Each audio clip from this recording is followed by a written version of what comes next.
Welcome to my channel. তো guys, পৃথিবীতে এমন অনেক ঘটনা ঘটে যেটার কোনো ব্যাখ্যা হয় না। আজকে এমন একটা ঘটনা শেয়ার করব যেটা আমাদেরই এক সাবস্ক্রাইবার আমাকে ইমেল করেছিল। সেই ঘটনা তোমাদের সাথে শেয়ার করব। ছেলেটি বলছে যে মানে সে তার মতো করে লিখেছে, আমি সেটা তোমাদের আমার ভাষায় আমার মতো করে বলছি। তো ছেলেটা, এটা মোটামুটি 2017-18 সালের কথা।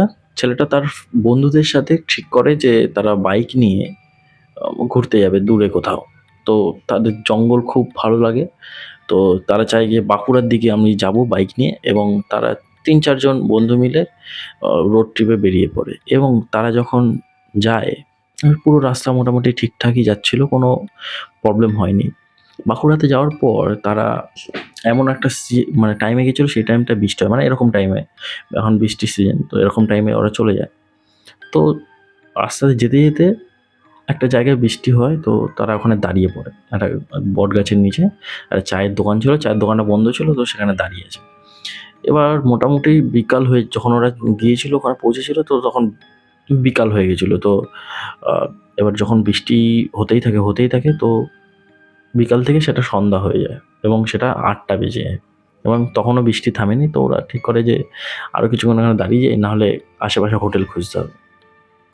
তো কিছুক্ষণ পরে বৃষ্টি কমে যায়। তো আর 2-3টে যে বন্ধু আছে তারা বলছে, চ আমরা বাকি রাস্তাটা ক্রস করে ফেলি, তাহলে সামনে কোথাও গিয়ে আমরা দাঁড়িয়ে মানে ভালো হোটেল নিয়ে নেবো। তো আরেকজন যে আমাকে শেয়ার করেছে, সে বলছে আমার কোনো ইচ্ছা ছিল না যে এত রাতে আবার ড্রাইভ করবো, কিন্তু ওদের জড়াজড়িতে আমরা যাই। তার বন্ধুগুলো এটাও বলে যে আমরা এখন চাই যে ভেতর থেকে যাব, বাঁকুড়ার ভেতরে, জঙ্গলের ভেতরে অনেক রাস্তা আছে, তো সেসব রাস্তার ভেতর থেকে যাব। এবার তারা যখন সেইখান থেকে যায়, এই শ্মশানের পাশ থেকে যায়, যেটা কিন্তু রাতের বেলায় আর বৃষ্টির দিনে শুনশান একদম ফাঁকা ছিল। তো তারা যখন সেখান থেকে যাচ্ছিল, তারা দেখতে পায় শ্মশানের চিতার আগুন কিছু কিছু মানে একদমই নিভে গেছে, কিন্তু সেখান থেকে ধীরে ধীরে ধোঁয়া বেরাচ্ছে। এবং তারা সেটাকে চায় যে অ্যাভয়েড করতে, বা তারা অ্যাভয়েড করে ওখান থেকে পাশ থেকে চলে যাচ্ছিল। কিন্তু যে আমাকে গল্পটা পাঠিয়েছে, সে দেখে অন্ধকারে কিছু একটা নড়াচড়া করছে, এবং সে সেখানে থেমে যায়।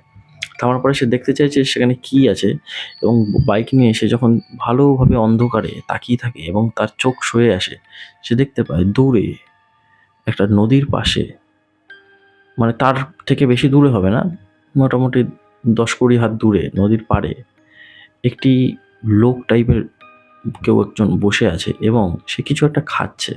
সে প্রথমে বুঝতে পারেন না যে কি হয়, এবং তার বন্ধুরাও ওখান থেকে আমার ডাকছিল বারবার করে যে চলে আয় চলে আয়, কি করছিস ওখানে। কিন্তু সে কিন্তু ওর বন্ধুদের কথা খেয়াল করে না, এবং সে ওখানে দাঁড়িয়ে থাকে এবং ভালো করে দেখতে চেষ্টা করে যে সেটা কি। সে যখন ভালোভাবে দেখছিল, এবং ওর বন্ধুরা অনেকটা দূরে চলে যায় বাইক চালিয়ে, তো ও পুরো শুনশান জায়গায় একা হয়ে যায়। এবং সে যখন ঠান্ডা মাথায় ওখানে দেখছে যে ওখানে কী আছে, চোখ যখন পুরো সয়ে যায় অন্ধকারে, সে দেখতে পায় একটি তান্ত্রিক টাইপের লোক, কালো কাপড় পরা, কোনো কিছু একটা নিয়ে খাচ্ছে। এবং যে জিনিসটা খাচ্ছে দেখে মনে হচ্ছে কোনো মৃতদেহের হাত বা কোনো কিছু একটা অংশ ছিঁড়ে ছিঁড়ে খাচ্ছে। এবং সে যখন মানে খাচ্ছিল, অন্যদিকে ফিরে খাচ্ছিল, যে তান্ত্রিক টাইপের লোকটা, সে হঠাৎ করে ওর দিকে তাকিয়ে পড়ে, এবং তার চোখগুলো অস্বাভাবিকভাবে জ্বলছিল। এবার যখনই তার চোখে চোখ পড়ে যায়, ওর গায়ের মধ্যে কাঁটা দিয়ে ওঠে, এবং ওর পা থরথর করে কেঁপে ওঠে। কিন্তু ও ভাবে যে এখানে আর দাঁড়ানো বেশিক্ষণ যাবে না, আমাকে এবার এখান থেকে পালাতে হবে। এবং ওর যে বন্ধুগুলো দূরে চলে গেছিল, তারা আবার ঘুরে আসে, এবং সে ওখানে পায় যে ও অজ্ঞান হয়ে গেছে। ওর বন্ধু যে যে আমাকে গল্পটা শেয়ার করছে, সে ওখানে অজ্ঞান হয়ে যায়। এবং যখন অজ্ঞান হওয়ার আগের মুহূর্তে তান্ত্রিকটা কিন্তু ওর দিকে আঙ্গুল দিয়ে কিছু একটা ইশারা করেছিল, ঠিক আছে? তো ওটা দেখার পরে ও অজ্ঞান হয়ে যায়। তো ওর বন্ধুরা দেখে এখানে অজ্ঞান হয়ে রয়েছে, তো কোনোভাবে কষ্ট করে ওকে তুলে নিয়ে যায় ওখান থেকে, এবং তারা রাতে ড্রাইভ করে না, কিছু দূরে গিয়ে একটা হোটেল করে নেয় এবং ওখানে থাকে। পরের দিন তারা যখন ওখান থেকে ঘুরতে চলে যায় পাহাড়ে, ঠিক আছে, মানে জঙ্গল টঙ্গল পার করে ওখান থেকে তারপরে পুরুলিয়ার দিকে চলে যায়, এবং পাহাড় ঘুরে ঘুরে তখনও কোনো প্রবলেম হয়নি। কিন্তু যখন তারা বাড়ি ফেরে, সব বন্ধু মোটামুটি ঠিকঠাক ছিল, কিন্তু ওই ছেলেটা যে আমাকে গল্পটা পাঠিয়েছে, সে কিন্তু রাতে অদ্ভুত অদ্ভুত স্বপ্ন দেখতে থাকে।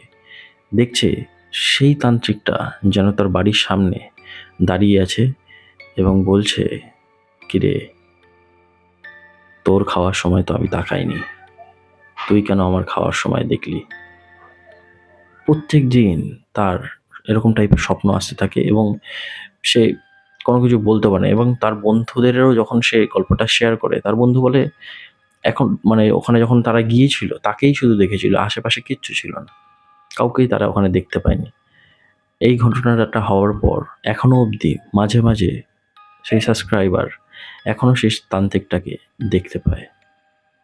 সে যেন একভাবে তার দিকে তাকিয়ে থাকে। কখনো কখনো অন্ধকারে এখনো চলতে গেলে মনে হয় কেউ তার পিছু নিচ্ছে। তো এই ছিল আজকের ঘটনা। তো এরকম ঘটনা জানতে অবশ্যই চ্যানেলটিকে সাবস্ক্রাইব করো। আর তোমাদের কাছে যদি এরকম টাইপের সত্যিকারের ঘটনা থাকে তাহলে অবশ্যই জানাও।